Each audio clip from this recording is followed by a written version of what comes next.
Tanda kebesaran daripada kebesaran Allah adalah pergantian hari dan malam. Adanya pergantian malam menunjukkan adanya kebesaran Allah. Menunjukkan adanya kekuasaan Allah. Tidak ada orang atau zat yang dapat menggantikan malam dan hari, kecuali zat yang maha kuasa, yang maha qadiron muridan, maha kuasa dan menghendaki.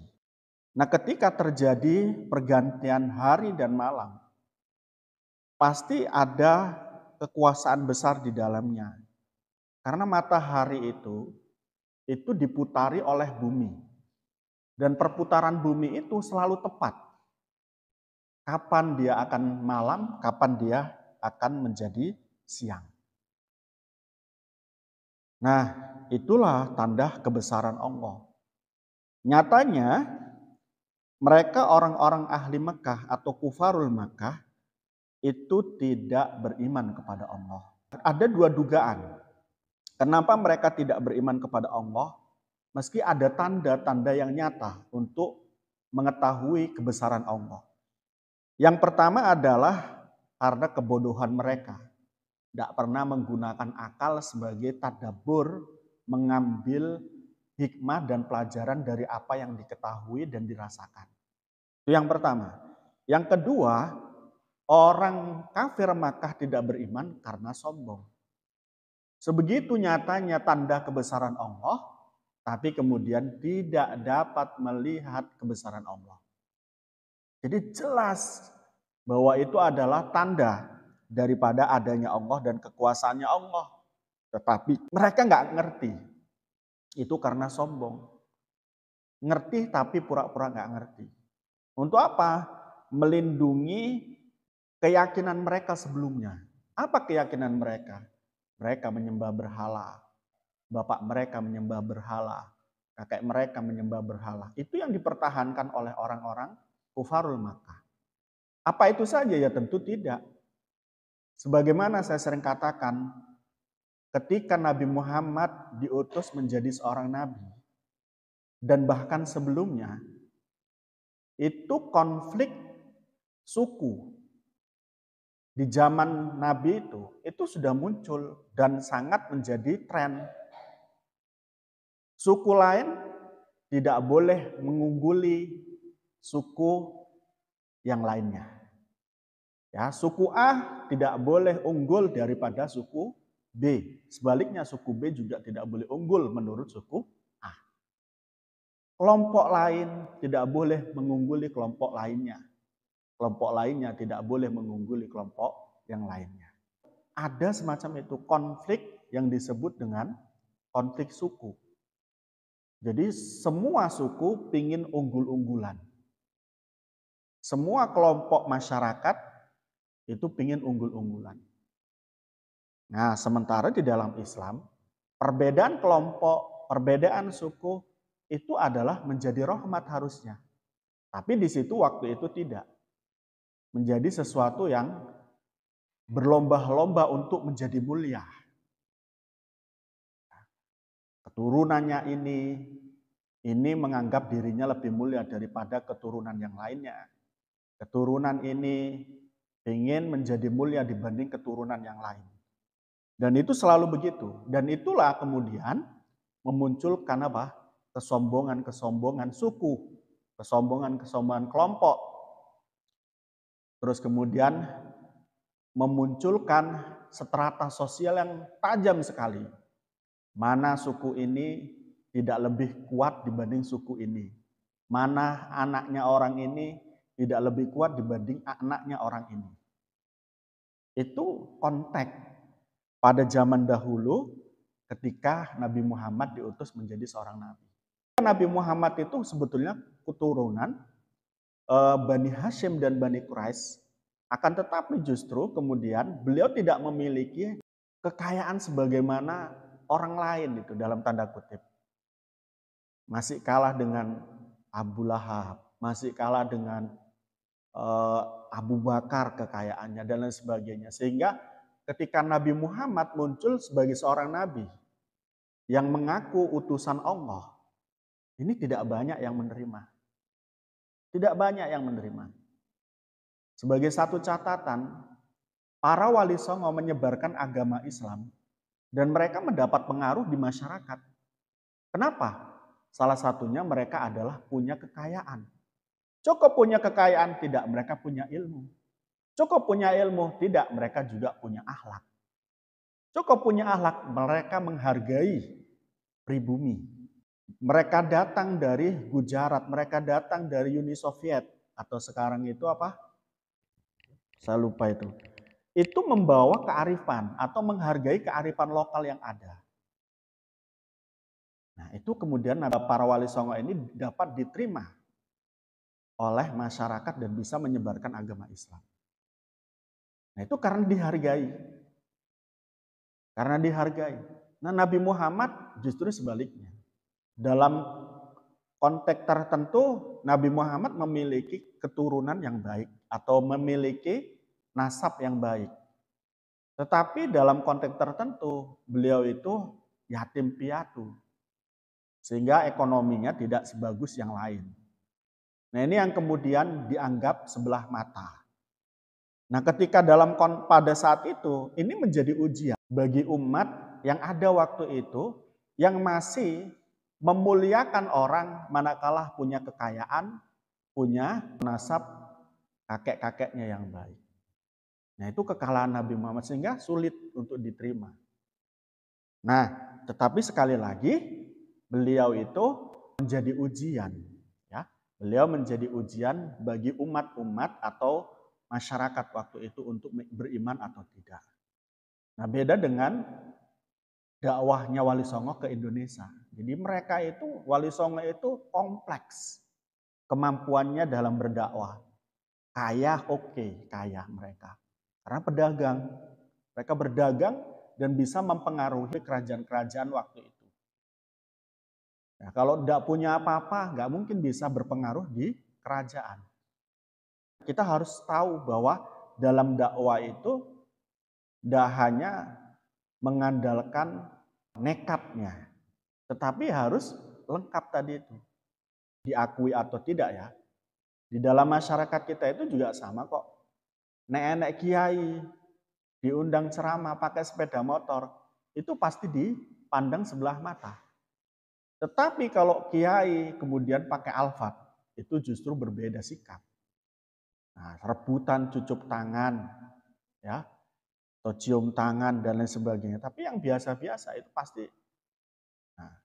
Nah, ketika kiai meskipun materi di dalam ceramahnya itu tidak baik dan bawa Alphard, itu masih diterima. Tetapi kiai yang sepuh, nggak punya, itulah ujian sebetulnya bagi kita untuk mengambil satu ibaroh, satu pelajaran dari beliau, satu nasihat dari beliau. Nah, oleh karena itu, kalau kita mengetahui itu, berarti kita harus sadar. Harus sadar di mana dan apa kita bisa mengambil sesuatu hidayah dari seseorang. Dari itu kemudian ada satu pepatah Arab yang sering kita ucapkan dan kita ingat. Ungdur makol walatang dur mangkol. Lihat apa yang kemudian diucapkan. Dia adalah Al-Quran, Al-Hadis yang diucapkan. Dia adalah kebenaran-kebenaran yang diucapkan. Walatang dur mangkol. Dan jangan kemudian melihat orang yang mengucapkannya. Kebenaran itu akan menjadi benar siapapun yang membawanya. Ada seorang yang suka maksiat, main judi, main perempuan, mabuk-mabukan. Ketika menasihati tentang sesuatu yang baik, ambil.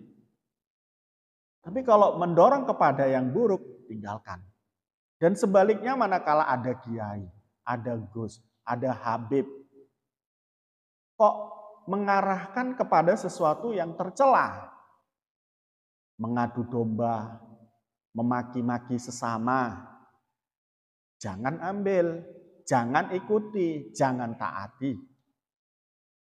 Tapi kalau andai kata beliau menyuruh kita untuk berbuat baik, memerintahkan yang baik, mengajarkan yang baik. Ambil. Ambil. Itu yang disebut ungdur, makol, walatangdur, mangkol. Lihat dan dengarkan apa yang diucapkan. Jangan lihat siapa yang membawanya. Nah, tetapi dalam konteks tertentu, kita itu hendaknya mengambil sesuatu yang baik dari seseorang yang baik. Contoh, ada sebuah makalah juga yang mengatakan al-musnad minad din. Di dalam kitab Ulumul Hadis itu disebutkan al-musnad minad din. Sanad keilmuan itu bagian daripada agama. Ya. Terus kemudian dalam sebuah makalah juga disebutkan inna hadzal ilmad din fangduru amman ta'khuduna dinakum. Ilmu ini adalah ilmu agama. Maka lihatlah dari mana kamu mengambil agama kamu. Itu semacam itu. Jadi kamu juga harus pilih-pilih siapa yang menjadi guru. Tapi tentang kebenaran tidak perlu pilih-pilih. Intinya itu. Saya ulang lagi, kamu boleh pilih-pilih ketika menjadikan seorang menjadi guru. Yang dimaksud guru ini adalah guru agama, guru spiritual. Ya, kamu harus pilih-pilih. Sanad keilmuannya dari mana? Kalau kita sebagai ahlu sunnah wal jamaah, tentu kita harus cari guru yang gurunya adalah ahlu sunnah wal jamaah. Contoh, saya punya guru namanya Kiai Jamaluddin Ahmad.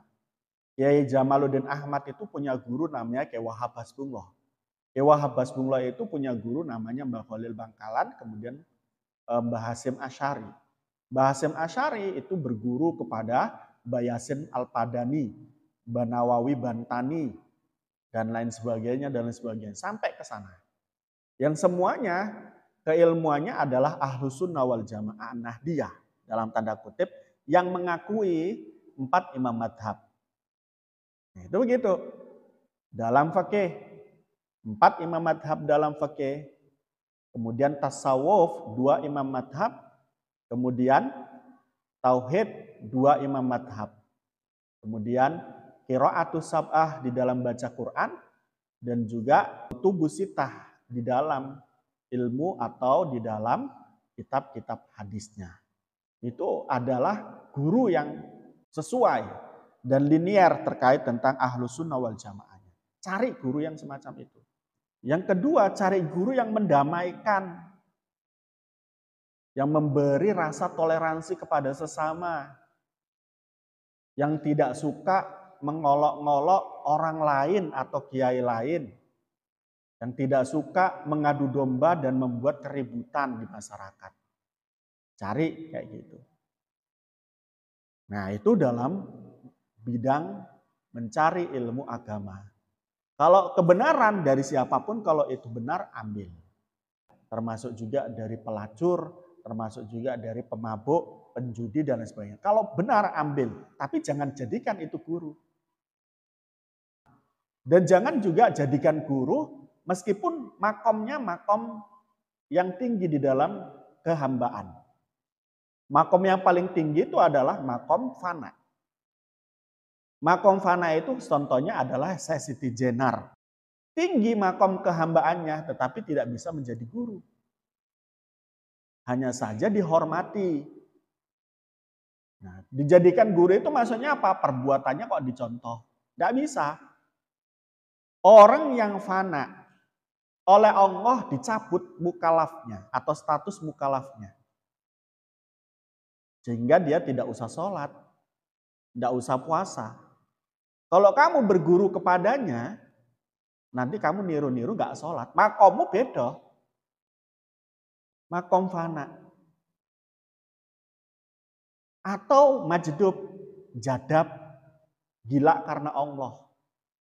Tinggi derajat kehambaannya tapi tidak bisa diikuti. Karena sekali lagi syariat tidak melekat padanya. Syekh Siti Jenar itu makomnya makom fana yang saya sebutkan tadi. Beliau tidak sholat, tidak zakat. Nggak bisa diikuti. Meskipun punya karomah. Jadab juga begitu. Majdub itu. Punya karomah. Nek ngomong kadang-kadang benar. Nek melakukan satu sikap kadang-kadang berkahi. Jadi dulu ada Gus dari Lirboyo. Gus ini jadab. Nah setiap kali beliau keluar dari pondok menuju kota Kediri, itu tokoh-tokoh orang Cina mengharapkan beliau masuk ke toko orang Cina itu mengambil barang-barang berharga di dalam toko orang Cina tersebut. Tetapi tidak semua toko itu dimasuki oleh beliau. Nah terus kenapa kok pingin dimasuki tokohnya oleh Gus ini? Karena keberkahan. Kok tokoh dimasuki oleh Gus ini? Itu dia akan mendapatkan laba besar kelak. Nggak lama, seminggu atau berapa minggu. Dan ini bukan khurafat, nyata itu. Itu jadab itu. Jadi dapat berkah.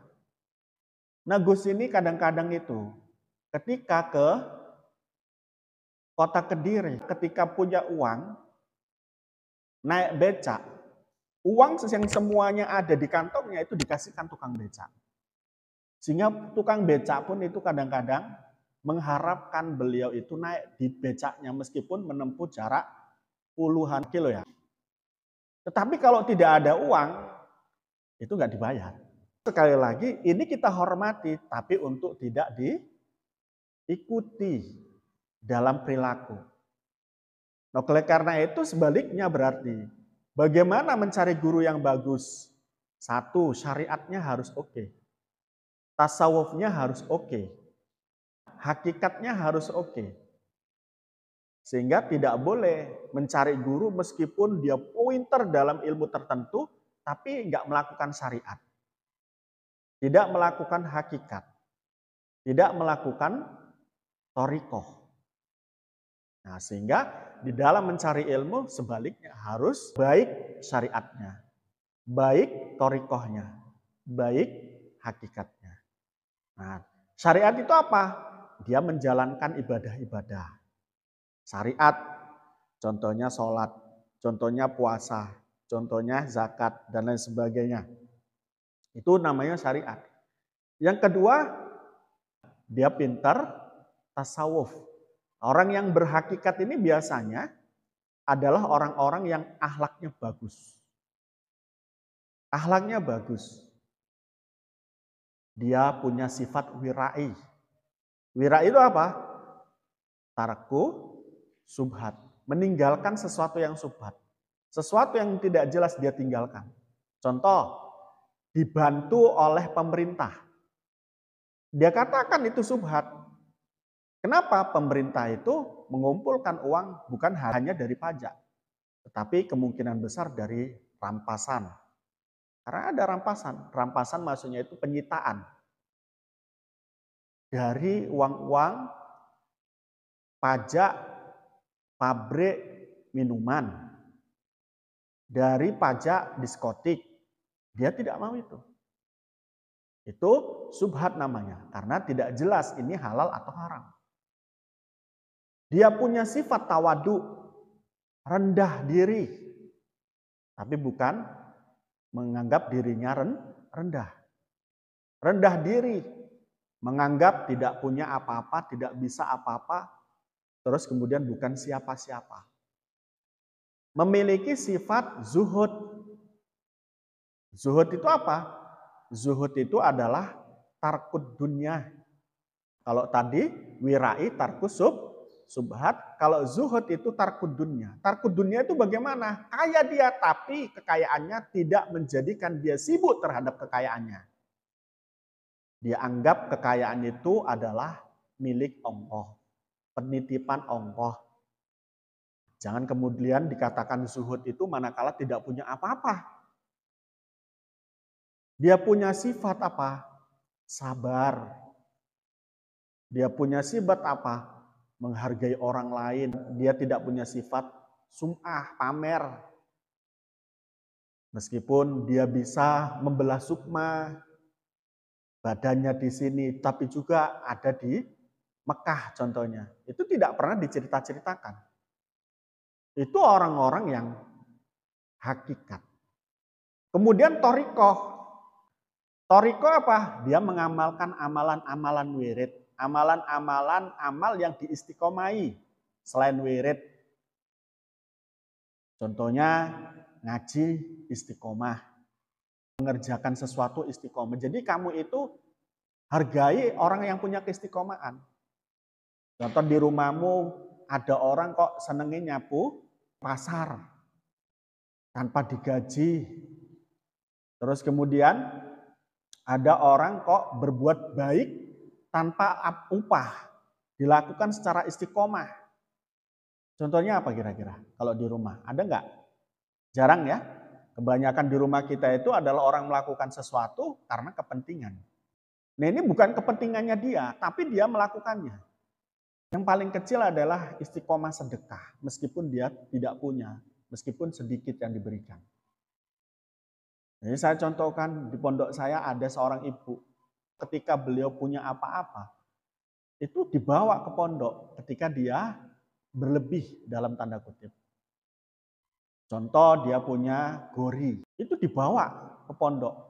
Dia punya kelapa, dibawa ke pondok. Istiqomai.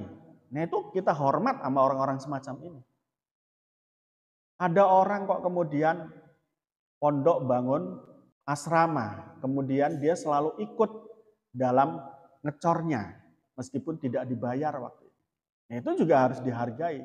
Ciri-ciri wali kayak gitu. Jadi kalau kebaikan yang sifatnya bukan kepentingan pribadi, kemungkinan besar dilakukan oleh seseorang itu karena menghiasi diri agar mereka itu menjadi mulia, dan itu adalah kebaikan sehakikatnya. Sikap-sikap wali itu ada pada dirinya.